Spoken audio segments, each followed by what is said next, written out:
Hey everyone, Mr. Happy here, and in this video, I just want to rattle off some first thoughts on the recently released PlayStation 4 exclusive, NioH.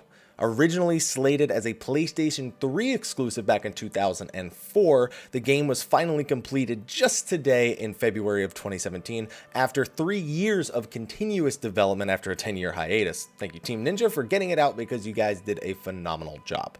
So this is a first thoughts video. I have not completed my first playthrough of the game on New Game, but I have heard some reports regarding New Game Plus that you may hear me reference here and there. Overall, I do have positive things to say with a few minor gripes here and there.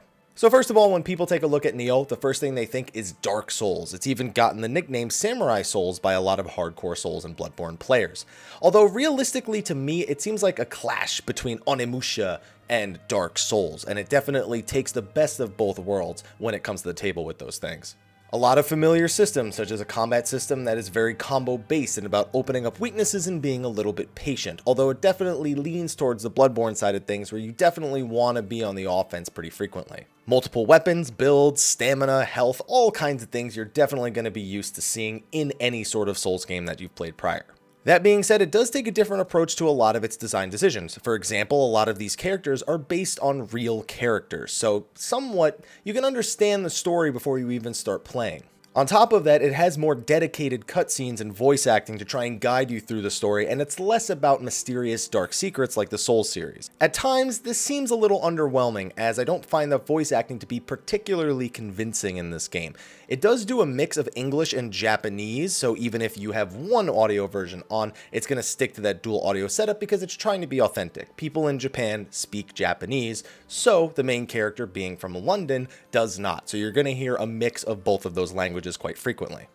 But despite all of that, while the story is definitely moderately interesting, because the cutscenes don't last for very long and don't do a great job at explaining the story that you're supposed to know ahead of time just from knowing some general history about the characters, it can definitely feel underwhelming, even compared to the Dark Souls version of storytelling. Another different design decision is the way that levels are handled. Whereas Dark Souls has one continuous world that you'll constantly find new branching paths in order to explore, NioH breaks each of its stages up into individual levels, which you can revisit with changed objectives as well as enemies that are going to be there, and new rewards.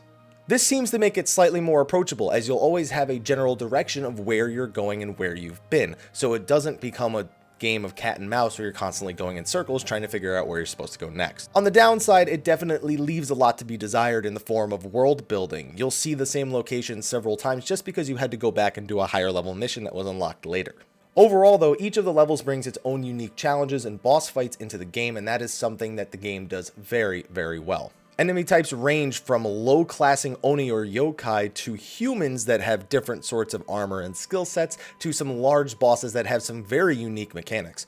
One of my favorites in the first 10 hours of the game that I played was a giant centipede, which has been done before, but one thing that it does is it actually is part of an arena that is quite large, and it drops poison puddles that eventually fill certain parts of the arena. You can actually suck those poison clouds up by climbing up to a higher level and turning on a machine that temporarily relieves the poison effect, a mechanic that is also introduced to you earlier in the dungeon. It does a great job of teaching new players what the rules of the game are, even if there are so many rules that it can seem sometimes overwhelming. Special skills such as key bursts and parries, the ability to change stances mid-combat to gain additional benefits, the buffs, the number of items that you receive, reforging, forging, disassembling, all sorts of things that are definitely going to rack your brain the first time and take a few minutes to get used to.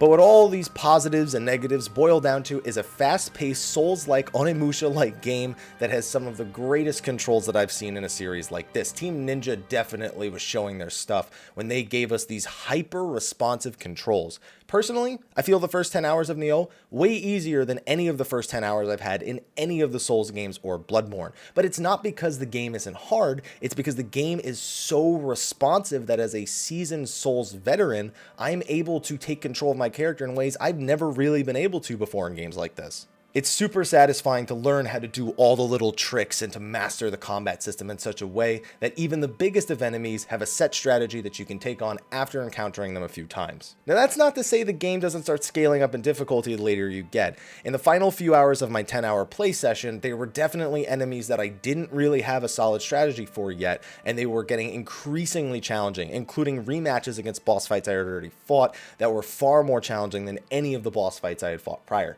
It was a great experience. experience, and I was really happy to see that the difficulty was actually increasing the longer the game went on, and I wasn't gaining certain abilities or weapons that were completely negating the difficulties of certain aspects. While I do feel this is easier than the Souls games so far, I have yet to see the latter half of the game, and I've heard the reports that New Game Plus are incredibly brutal, as the game was marketed in the first place. So overall, is it worth a $60 purchase? Well, in the first 10 hours, I'm definitely happy with my $60 purchase. Whether the whole experience ends up coming together into something that can give Souls fans something to hold on to while they wait for the next DLC or for the next From Software game overall, I think that Team Ninja has done an excellent job bringing Nioh into its own, giving it a lot of different vibes that all come together in an overall enjoyable experience, even if it fumbles in the storytelling and the level design from time to time.